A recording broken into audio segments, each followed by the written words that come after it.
हम सभी जानते हैं कि लिंगाभिषेक एक प्राचीन धार्मिक अनुष्ठान है जिसमें शिवलिंग को जल, धूप, दूध, घी, अर्क आदि से स्नान कराया जाता है। यह पूजा शिव भक्तों के लिए एक आध्यात्मिक अनुभव के रूप में महत्वपूर्ण है।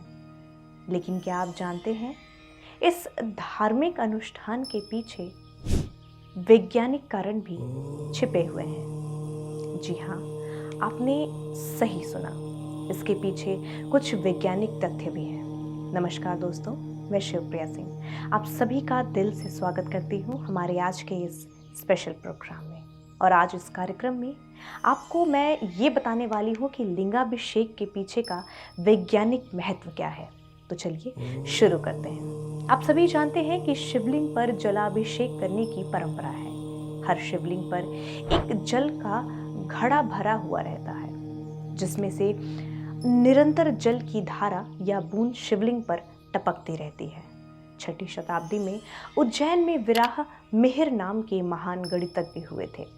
विराह मिहिर गणितज्ञ ज्योतिष और विज्ञान के प्रकांड पंडित थे। उन्होंने कई आविष्कार किए थे और विभिन्न यंत्रों का निर्माण किया था। इन यंत्रों में उन्होंने एक समय मापक घट यंत्र का निर्माण किया था। इस यंत्र का निर्माण उन्होंने समय मापने के लिए किया था। उन्होंने एक निश्चित आकार के घड़े में छेद करके उसे पानी से भरकर लटका दिया। उस घड़े से बूंद बूंद पानी टपकता रहता और जितने समय में वो खाली होता उसे एक घड़ी मतलब 24 मिनट का समय माना जाता था। विराह मिहिर अपना यह यंत्र भगवान महाकाल को समर्पित करना चाहते थे। इसीलिए वराह मिहिर ने इस यंत्र को उज्जैन के महाकाल शिवलिंग के पास स्थापित कर दिया। परंतु इस यंत्र को शिवलिंग के ऊपर स्थापित करने का आध्यात्मिक और वैज्ञानिक कारण भी है। अगर आप भाभा एटॉमिक रिसर्च सेंटर के न्यूक्लियर रिएक्टर की रचना देखें तो पता चलता है कि न्यूक्लियर रिएक्टर और शिवलिंग का आकार एक जैसा है। न्यूक्लियर रिएक्टर की रचना शिवलिंग के जैसे होना कोई संयोग की बात नहीं है। अगर हम भारत की रेडियो एक्टिविटी मानचित्र का अध्ययन करें तो पता चलता है कि भारत सरकार के न्यूक्लियर रिएक्टरों के अलावा जिस स्थान पर ज्योतिर्लिंग मौजूद हैं, सबसे ज़्यादा रेडिएशन वहीं पाया जाता है। इसका तात्पर्य यह है कि शिवलिंग का संबंध भी प्रत्यक्ष रूप से ऊर्जा से ही है। शिवलिंग भी रेडियो एक्टिव रिएक्टर की तरह ऊर्जा के पुंज के रूप में स्थापित है। और यही कारण है कि महाकाल की प्रलयकारी ऊर्जा को शांत करने के लिए शिवलिंग पर निरंतर जल का अभिषेक किया जाता है। और देश के ज़्यादातर शिवलिंग वहीं पाए जाते हैं जहां पर जल का स्रोत अधिक मात्रा में उपलब्ध होता है। और दुनिया भर के सारे न्यूक्लियर प्लांट भी नदी या समुद्र के किनारे स्थापित किए गए हैं। इन न्यूक्लियर रिएक्टर को ठंडा करने के लिए जिस पानी का इस्तेमाल किया जाता है, उस पानी को इंसानों के संपर्क से दूर रखकर सुरक्षित तरीके से डिस्पोज किया जाता है और किसी अन्य उपयोग में नहीं यूज किया जाता। ठीक उसी प्रकार हम जानते हैं कि शिवलिंग पर गिरा हुआ जल जिस मार्ग से बहता है उस मार्ग को लांघा नहीं जाता और ना ही प्रसाद के रूप में उसे ग्रहण किया जाता है। शिवलिंग पर जल चढ़ाने का आध्यात्मिक कारण यह है कि विष्णु पुराण के अनुसार समुद्र मंथन के समय हलाहल विष की उत्पत्ति हुई थी, जो संपूर्ण विश्व के लिए हानिकारक था। किसी में भी इतनी शक्ति नहीं थी कि वो विष के प्रभाव को समाप्त कर सके। भगवान शिव ने संपूर्ण विश्व की रक्षा के लिए उस विष का पान किया था। इससे शिव जी का पूरा शरीर नीला पड़ गया था। इस पर सभी देवताओं ने उन पर जल का अभिषेक किया था, परंतु इसके बाद भी शिव जी का कंठ नीला ही था। तब देवताओं ने उन्हें बेलपत्र ग्रहण करने के लिए कहा, क्योंकि बेलपत्र विष के प्रभाव को कम करता है। इसलिए शिवलिंग पर जलाभिषेक किया जाता है और उस पर बेलपत्र भी चढ़ाया जाता है। तो दर्शकों, ये था लिंगाभिषेक करने का आध्यात्मिक महत्व।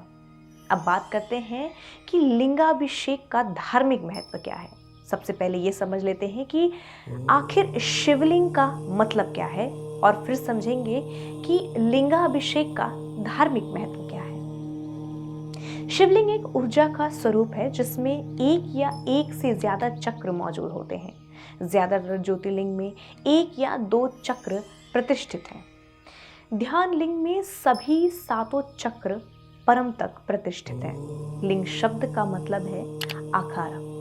हम इससे आकार इसलिए कह रहे हैं क्योंकि जो अप्रकट है, जो जब खुद को प्रकट करने लगता है, या दूसरे शब्दों में कहें तो जब सृष्टि की उत्पत्ति शुरू हुई तो जो सबसे पहला आकार इसने लिया था वो एक दीर्घवृत्ताकार था। एक पूर्ण दीर्घवृत्त या इलिप्स को हम एक लिंग कहते हैं। सृष्टि की शुरुआत हमेशा एक दीर्घवृत्त या एक लिंग के रूप में हुई और इसके बाद ये कई रूपों में प्रकट हुए। और हम अपने अनुभव से ये जानते हैं कि जब आप ध्यान की गहरी अवस्था में जाते हैं तो पूर्ण विलीन होने वाला बिंदु आने से पहले ऊर्जा एक बार फिर एक दीर्घवृत्त या एक लिंग का रूप ले लेती है। तो इसी तरह से सबसे पहला आकार भी लिंग है और सबसे आखिरी आकार भी लिंग है। अब अगर हम बात करें प्राण प्रतिष्ठा की, तो प्रतिष्ठा का अर्थ है ईश्वरत्व को स्थापित करना। इस तरह की स्थापना का जो सबसे सामान्य तरीका है वो है मंत्रों, अनुष्ठान तथा अन्य प्रक्रियाओं का इस्तेमाल करना। अगर आप किसी आकार की स्थापना या प्रतिष्ठा मंत्रों के माध्यम से करें तो आपको उस देवता की जीवंत बनाए रखने के लिए उनकी निरंतर रख रखाव की जरूरत होती। जब एक आकार की प्रतिष्ठा या स्थापना मंत्रों या अनुष्ठानों से जीवन ऊर्जा के माध्यम से की जाती है तो वह हमेशा के लिए रहता है। इसे किसी रख रखाव की आवश्यकता नहीं पड़ती है। यही कारण है कि ध्यान लिंग में पूजा नहीं किया जाता, क्योंकि इसे ऐसे रख रखाव की जरूरत ही नहीं पड़ती। इसे प्राण प्रतिष्ठा द्वारा स्थापित किया गया है और यह हमेशा ऐसा ही रहेगा। यहाँ तक कि अगर आप लिंग का पत्थर वाला हिस्सा हटा दें, ये फिर भी वैसा ही रहेगा। अगर पूरी दुनिया का अंत भी हो जाए तब भी ये वैसा ही रहेगा। लिंग को बनाने का विज्ञान एक अनुभव से जन्मा विज्ञान है जो हजारों सालों से यहाँ मौजूद है। परंतु पिछले 800 या 900 सालों में, खास तौर पर जब भारत में भक्ति आंदोलन की लहर फैली, तो मंदिर निर्माण का विज्ञान रह गया। एक भक्त के लिए अपनी भावनाओं से अधिक महत्वपूर्ण कुछ नहीं होता। यह उसकी भावनाओं की ही ताकत होती है जिसके दम पर वह सब कुछ करता है। अब बात करते हैं चक्र ऊर्जा की। चक्र ऊर्जा तंत्र में वे स्थान होता है जहाँ प्राण की नाड़ियाँ मिलती हैं और ऊर्जा का एक भंवर बनता है। वैसे तो शरीर में 114 चक्र होते हैं, लेकिन आमतौर पर जब हम चक्रों की बात करते हैं तो हम 7 महत्वपूर्ण चक्रों की ही बात करते हैं, जो कि जीवन के 7 आयामों को दर्शाते हैं। ये 7 महत्वपूर्ण ट्रैफिक जंक्शन की तरह हैं।